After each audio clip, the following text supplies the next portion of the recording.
নমস্কার বন্ধুরা, কেমন আছেন সবাই? আমরা ভালো আছি, আশা করছি আপনারাও ভালো আছেন। রন্ধনে শাশুড়ি বৌমার বন্ধন পরিবারে আপনাদের আরও একবার স্বাগত জানাই। আজকে চলে এসেছি রুই মাছের একটা রেসিপি নিয়ে। রুই কাজু সর্ষে পোস্ত। তার জন্য প্রথমেই মামনি কড়াইয়ে সর্ষে তেল দিয়ে তেলটা ভালো করে গরম করে নিয়েছে, আর অন্যদিকে লবণ হলুদ পরিষ্কার করে ধুয়ে নিয়ে লবণ হলুদ মাখিয়ে রুই মাছের পিসগুলো নিয়ে নিয়েছে। এবার আমরা মাছগুলো ভেজে নেব একটু লাল লাল করে। মামনি দিয়ে দিল কড়ার মধ্যে। এবার মাছ কিন্তু ভালো করে কড়া করে ভেজে নেবে। খুব কড়াও নয়, আবার খুব নরমও থাকলে ভালো লাগবে না, একটু হালকা লাল লাল করে ভেজে নেবে। চলুন মাছগুলো এপিট ওপিট করে ভেজে নিই, তারপরে কী করা হয় দেখতে থাকুন। এই রান্নাটা কিন্তু খুব টেস্টি হয়। আপনারা কিন্তু ভিডিওটা স্কিপ না করে দেখতে থাকুন, অবশ্যই এইভাবে একবার বাড়িতে বানিয়ে দেখবেন। এই দেখুন বন্ধুরা, মামনি মাছগুলো লাল লাল করে ভাজছে। এক পিঠ হয়ে গেছে, অন্যদিকে উল্টে দিয়েছে, আর আরেকদিকে আমি মশলাগুলো রেডি করে নিলাম। চলুন দেখুন কী কী লাগে।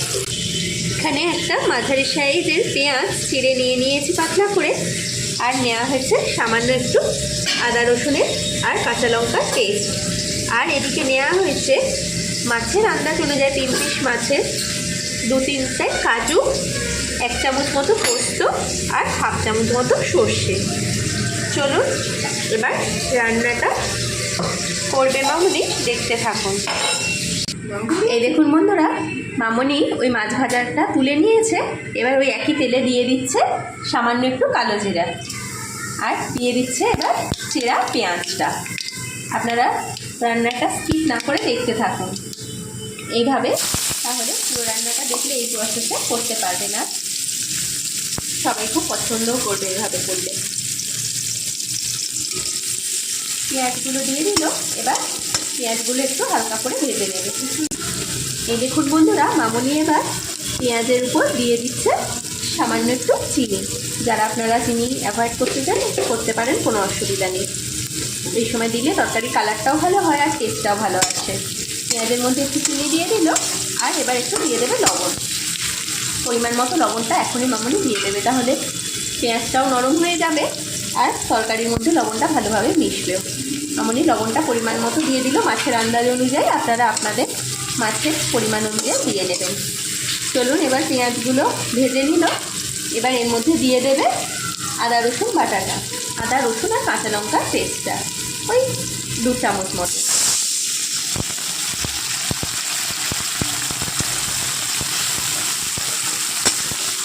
এবার একটু তেলের মধ্যে পেঁয়াজের সাথে আদা রসুনটা ভালো করে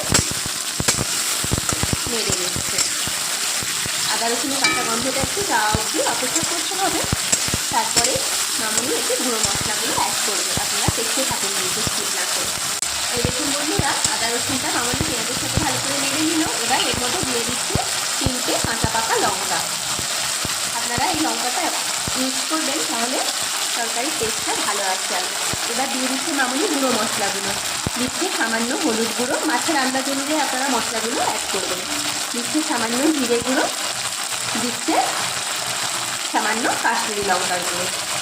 ব্যাস, আর কোনো গুঁড়ো মশলা রাখছে না। চলুন মশলাটা এবার মামনি ভালো করে নেড়ে নেবে। এই দেখুন বন্ধুরা, মামনি ভালো করে মশলাটা নেড়ে নিচ্ছে। এবার এর মধ্যে দিয়ে দেবে একটু সামান্য জল, যাতে মশলাটা নিচ থেকে ধরে না যায়। আপনারা এই প্রসেসে একবার বাড়িতে বানিয়ে দেখবেন, টেস্ট হয় মাছটা। তার জন্য একটু ফ্রেশ রুই মাছটা আনার দরকার আছে। দেখুন মামনি মশলাটা ভালো করে এবার কষিয়ে নিল। মশলাটা থেকে তেল ছাড় চলে গেছে, আর পুরো মশলারও কাঁচা গন্ধটা আস্তে আস্তে চলে যাচ্ছে। এবার মামনি সামান্য জল অ্যাড করে দেবে।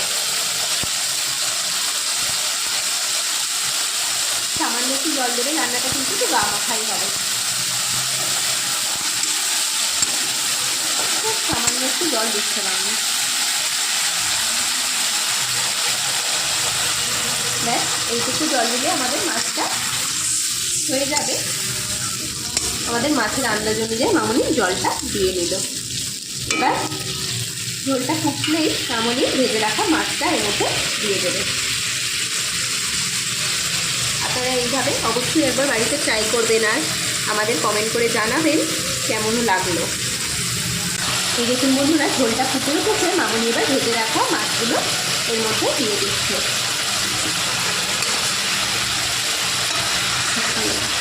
এবার মাছগুলো ঝোলের মধ্যে ডুবিয়ে দিল।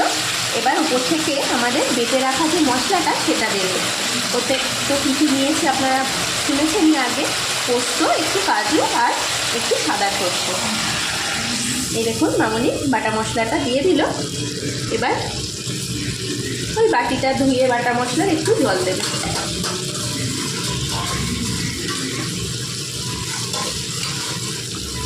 সর্ষে বাটা দিয়েও তো করেন অনেকে রুই মাছ, আবার পোস্ত দিয়েও করেন। এইভাবে কাজু, পোস্ত আর সাদা সর্ষে মিশিয়ে একবার করে দেখবেন এই প্রসেসে, আমাদের রান্নাটার মতো খুব টেস্টি হয় রান্নাটা। ভিডিওটা স্কিপ না করে দেখতে থাকুন। এবার 2-1 জন্য মামনি ঢাকা দেবে, তারপরে কি করছে দেখুন। এই দেখুন বন্ধুরা, 2 মিনিট পরে আমরা চলে এসেছি। মামনি এবার মাছের ঢাকাটা খুলছে। এই দেখুন মাছটা কি সুন্দর কালার চলে এসছে আর খুব সুন্দর একটা ফ্লেভারও আসছে, মানে গন্ধও আসছে। চলুন এবার কী দিচ্ছে এই পর্যায়ে আপনারা একবার টেস্ট করে দেখে নেবেন নুন চিনি সব ঠিকঠাক আছে কি না। পেঁয়াজগুলো কিন্তু এরকম হাফ বয়েল করেই ভাজবেন, তবে এই রান্নাটা টেস্ট দারুণ আসে। এই দেখুন বন্ধুরা, মামনি এবার উপর থেকে একটু কাঁচা সর্ষের তেল এতে দিয়ে দিচ্ছে। এই তেলটা কিন্তু দিতেই হবে, তাহলে কিন্তু এই রান্নাটা টেস্ট দ্বিগুণ হয়ে যায়। চলুন এবার গ্যাসের ফ্লেমটা বন্ধ করে দিতে হবে, দিয়ে ওই 1 মিনিট মতো ঢাকা দিয়ে তারপরে পরিবেশন করতে হবে। তাহলে তেলের ফ্লেভার গন্ধটা এর মধ্যে মিশে যাবে ভালোভাবে। চলুন আপনারা ভিডিওটা স্কিপ না করে দেখতে থাকুন, আমরা পরিবেশন করে নিয়ে দেখাচ্ছি আবার।